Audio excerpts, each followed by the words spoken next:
जैसे इधर पुरुष बैठे इधर माताएं बैठी हैं, तो ऐसे ही देवताओं ने कहा आप हमारी भोजन की भी 2 पंक्तियां बनवा देना, 2 लाइन बनवा देना।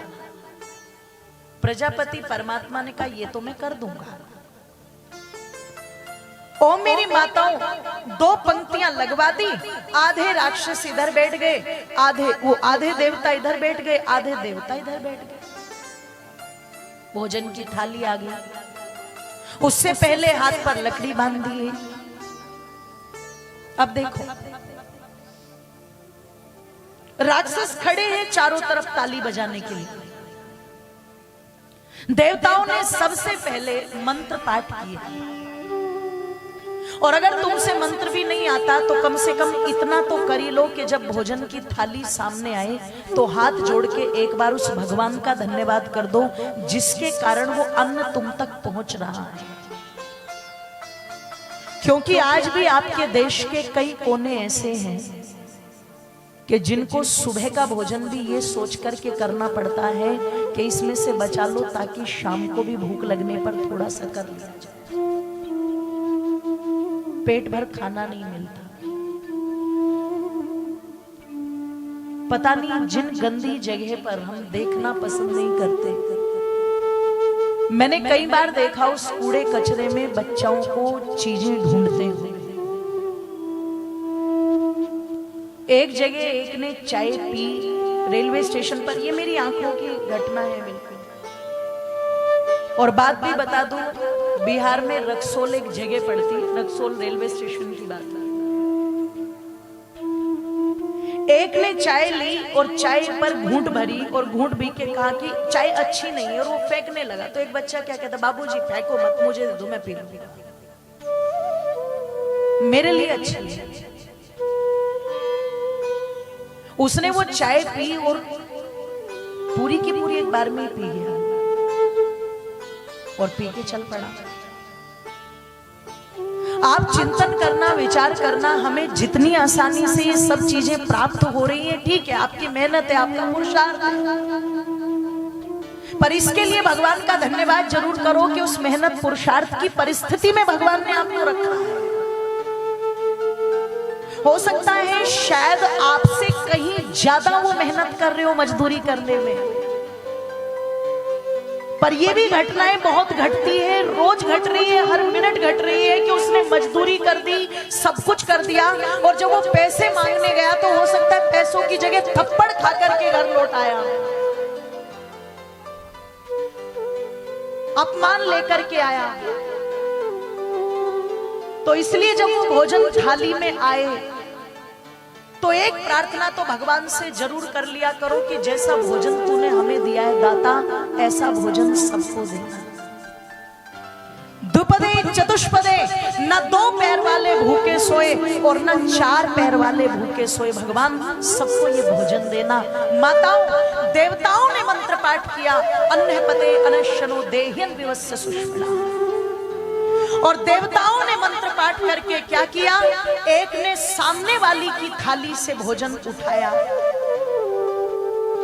और ओ माताओं कह दूं, राक्षस तो तैयार है ताली बजाने के लिए, पर उसने उसकी थाली से भोजन उठाया और उसकी तरफ किया, भैया लो खाओ।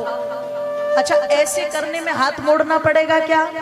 जोर से बोलो, लकड़ी की जगह चाहे कड़ी बांध दो है जी, ऐसे तो हाथ मोड़ना ही नहीं है, तो सीधा का सीधा है। उसने सामने वाले के मुंह में दिया, सामने वाले ने इसके मुख में दिया।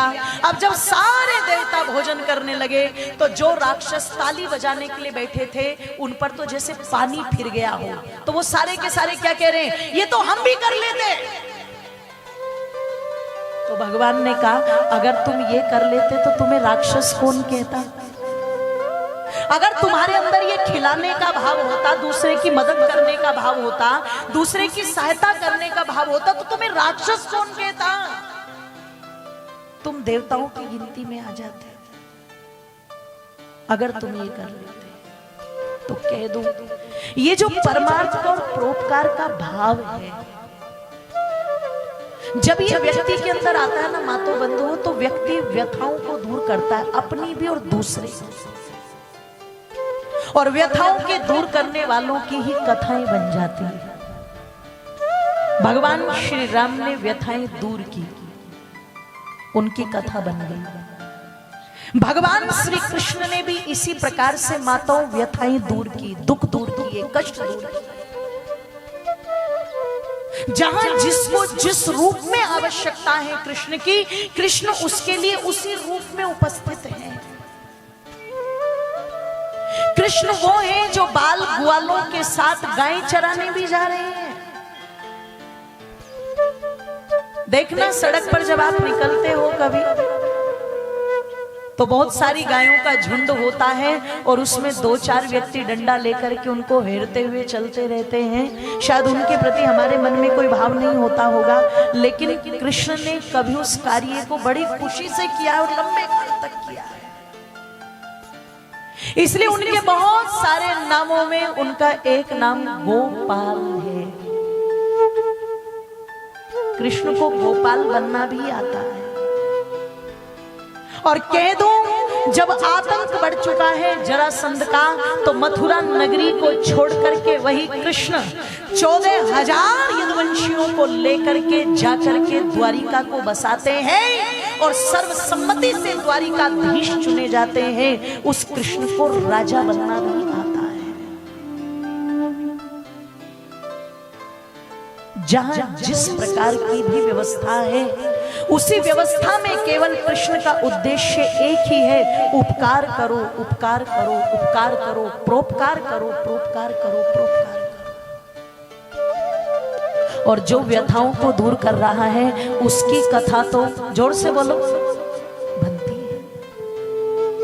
आज भी अगर कोई व्यक्ति आपके समाज में प्रतिष्ठित है, आप किसी को बुला रहे हैं सम्मान देने के, कहते हैं ना, वो सम्मानित व्यक्ति आएंगे, हम उनका सम्मान करेंगे। अच्छा, सम्मान किसका किया जा रहा है?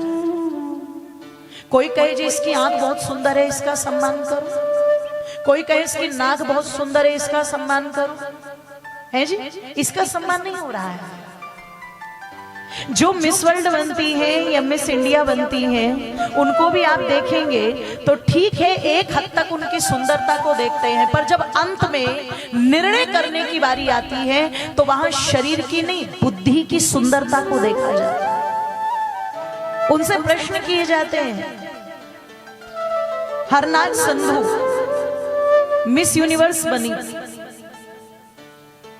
पता लगा कि बहुत लंबी है, बहुत सुंदर है, आंखें सुंदर, नाक सुंदर, कान सुंदर, लेकिन बाद में जब बिल्कुल अंतिम निर्णय पर बात आती है और 3 में से चुनाव करना होता है, तो फिर वो वहां मस्तिष्क की सुंदरता देखते हैं, वो वहां बुद्धि की सुंदरता देखते हैं। और वहां एक प्रश्न किया गया, बताओ दुनिया में सबसे कठिन जॉब, सबसे कठिन नौकरी किसकी? ओ मेरी माताओं, एक थी जो शायद किसी देश का प्रतिनिधित्व कर रही थी, उसने अपने अनुसार उत्तर दे दिया कि जो देश की रक्षा करते हैं बॉर्डर पर जाकर के, उन सैनिकों की नौकरी सबसे कठिन होती है। सर्दी हो, गर्मी हो, भूख हो, प्यास हो, कुछ भी हो, उन्हें हमेशा सरहदों पर खड़ा रहना पड़ता है, उनकी नौकरी सबसे कठिन है। एक ने जवाब दिया, जो खेतों में धरती का सीना चीर करके अन्न उगाते हैं, उस किसान की नौकरी जो है वो सबसे कठिन है।